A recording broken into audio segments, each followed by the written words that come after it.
आइए साखी श्रवण करते हैं पंडितों की दुश्मनी।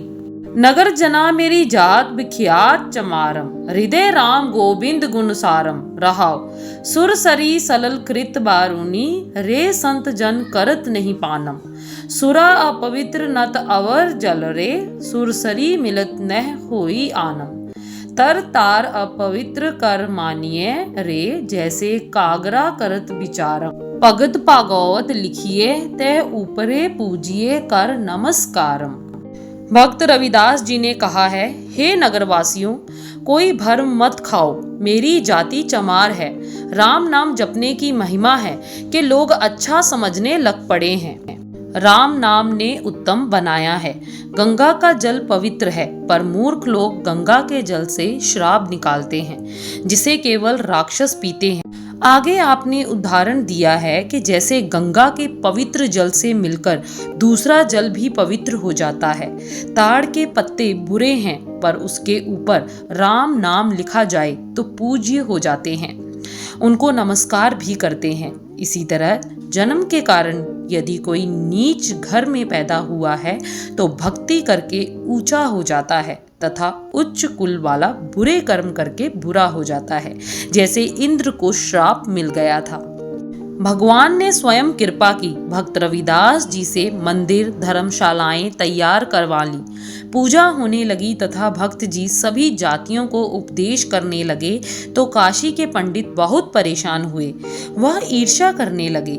ईर्ष्या की जलन के कारण उन्होंने शोर मचा दिया कि रविदास एक चमार जाति का होने के कारण उच्च कुल वालों से पूजा करवाता तथा उनको चरणामृत देता है, मोक्ष का मार्ग बताता है, जो ब्राह्मण के अतिरिक्त किसी को बताने का अधिकार नहीं। उसने मंदिर के देवताओं की मूर्तियां क्यों रखी हैं? इस तरह शोर मचाकर उन्होंने काशी के लोगों को इकट्ठा कर लिया तथा इकट्ठा होकर वे काशी के नवाब के पास चले गए। उन्होंने मनुस्मृति का सहारा लिया तथा नवाब को कहा, शूद्र देवताओं की पूजा नहीं कर सकता, साथ ही देव दर्शन का भी इसे कोई अधिकार नहीं। अंधेर है, धर्म भ्रष्ट होता है। पंडितों का यह शोर सुनकर नवाब हैरान हुआ।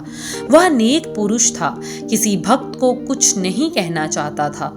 उसने पंडितों को धैर्य दिया और कहा, रविदास को बुलाकर मैं फैसला करूंगा, आप घबराओ मत, गुस्से में ना आओ। सुना है कि वह भी भगवान का भक्त है। भगवान की कृपा हर एक पर हो सकती है। साथ ही जितनी देर रविदास को अपने पास ना बुलाएं, उतनी देर इंसाफ नहीं हो सकता। उसी समय आदमी भेजकर रविदास को बुलाया गया। वह खुशी खुशी आए। वह किसी से डरते नहीं थे। वह तो राम परमेश्वर के भक्त थे। नवाब बड़ा बुद्धिमान एवं न्यायप्रिय था। वह मुसलमान था तथा मूर्ति पूजा के विरुद्ध था। मूर्तियों के निर्जीव पत्थर की मूर्तियां समझता था।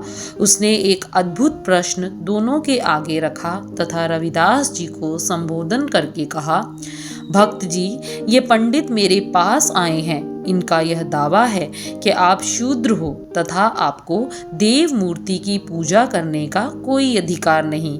आपने मंदिर में देवताओं की मूर्तियां रख ली हैं। हमें तो कुछ समझ नहीं आता कि क्या करें। इसलिए यह योजना है कि गंगा के पार देवताओं की मूर्तियां उठाकर रख देते हैं। आप प्रेम भक्ति से उनको अपने पास बुलाना। जिसके बुलाने पर वह आ गई, उनको पूजा का अधिकार होगा। जिसके बुलाने पर वह ना आई, उनको अधिकार नहीं होगा। साथ ही यह पता लग जाएगा कि आपके भगवान को ब्राह्मण प्यारे हैं या शूद्र, कौन प्यारा है। क्या आपको यह फैसला स्वीकार है? रविदास जी ने वचन किया, मुझे तो यह फैसला स्वीकार है। जैसे इच्छा हो करो। मेरा राम हर जगह है, हर वस्तु में, हर मूर्ति में। राम को सब प्यारे हैं। इनका झगड़ा निर्थक ही है। पंडितों को पूछा तो उन्होंने ललकारा मारकर कहा, हमें भी मंजूर है। हम अपने देवताओं को बुलाएंगे। देवता हमारे हैं। उनको अहंकार था, वह अहंकार में घिरे हुए दीवाने हुए फिरते थे, इसलिए भी कि उनको विद्या का मान था, जंत्र मंत्र जानते थे। वह मान गए। नवाब की इच्छा तमाशा देखने की थी। उनको भी विश्वास था कि पत्थर की मूर्तियां भला गंगा पार से कैसे आएंगी। दोनों को झूठा साबित करके देवी मूर्ति पूजा छुड़ा देंगे, क्योंकि इस्लाम में मूर्ति पूजा नहीं होती। उस किए गए फैसले के अनुसार हुक्म देकर रविदास के मंदिर में से सारी देव मूर्तियां उठाई गईं। उनको चंदन की चौकी पर बड़े आदर के साथ गंगा के पार ले जाकर रख दिया गया। समीप कोई मनुष्य ना रहने दिया। नवाब ने पहले पंडितों को हुक्म किया कि उन देवताओं को गंगा जल के ऊपर से इधर किनारे बुलाएं। बुलाओ भाई, यदि देवते आपके हैं तो हुक्म मानकर आ जाएंगे। बोलो, पढ़ो मंत्र। पंडित आवाजें लगाने लगे। 2 घंटे आवाजें लगाकर थक गए, पर पत्थर की जड़ मूर्तियां कैसे चलकर उनके पास आती, उनको आवाज कैसे सुनाई दे। जब आवाजें ना सुनी तो उनमें से कईयों ने वेद मंत्र, कईयों ने जादू टोने, जंत्र मंत्र पढ़ने तथा करने आरंभ कर दिए। नवाब तथा अन्य लोग उस अनोखी लड़ाई को बड़ी दिलचस्पी से देख रहे थे। भीड़ बहुत लगी हुई थी। पूरा जोर लगाकर अपनी सब शक्तियों तथा विद्याओं को परख कर पंडितों ने हार मान ली। हार मानते समय उन्होंने कहा, कलयुग में देव मूर्तियां ना चेतन हो सकती हैं, ना कुछ कह सकती हैं। यह तो चुप और बिना हिले रहकर ही नर नारी की प्रार्थना सुनकर उनकी आवश्यकताएं पूरी करती हैं। यह प्रभु का भेद है। पंडितों का यह उत्तर सुनकर नवाब हंस पड़ा। उसने हंसते हुए भक्त रविदास जी को कहा, राम भक्त, लीजिए, अब आप अपने देवता को अपने पास बुला लें। पंडित तो बुला नहीं सके, वह कम प्रेमी लगते हैं। नवाब का यह परिवास भी था। जैसे आज्ञा कहकर रविदास जी पालथी मारकर बैठ गए। ध्यान प्रभु के चरणों में लगा दिया। आंखें बंद कर लीं और अपने राम को याद करते हुए अपनी उच्चारण की बानी का बयान बड़ी श्रद्धा भावना से करने लगे। कूप भरियो जैसा दादिरा, कछ देश विदेश न बूझ। ऐसे मेरा मन बिखिया बिहमोया, कछ आरा पार न सूझ। सगल भवन के नायका, एक छिन दर्श दिखाई जी। रहाओ मलिन भई मत माधवा, तेरी गत लखी न जाई। करो कृपा भ्रम चूके, मैं सुमत देह समझाई।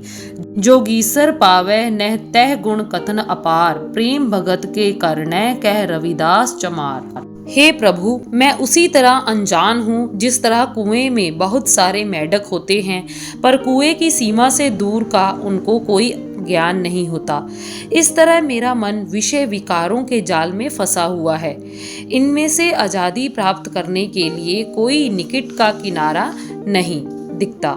भाव यह है कि जगत पदार्थों में मन ऐसा रमा हुआ है कि उसका निकलना असंभव है। हे सारे भवन, सप्त द्वीपों तथा सब पातालों के मालिक, एक बार मुझे जरूर दर्शन दे। हे प्रभु, मेरी बुद्धि मंद है, तुम्हारा भेद नहीं पा सकता। मुझ पर कृपा करो ताकि मेरे भ्रम दूर हों तथा ज्ञान आए। हे प्रभु, तुम्हारे गुणों का पारावार कोई नहीं पा सकता। बहुत बड़े योगी तथा मुनि भी तुम्हारी गति नहीं जान सकते, पर मेरे पास तो प्रेम भक्ति के अतिरिक्त कुछ नहीं। जाति भी चमार है, मैं तो प्रेम का वास्ता देकर ही कहता हूँ, हे प्रभु, आओ तथा दर्शन दो। आओ, मेरे पास आओ। पंडितों की दुश्मनी की साखी का दूसरा भाग जल्द ही आप सबको श्रवण करवाएंगे।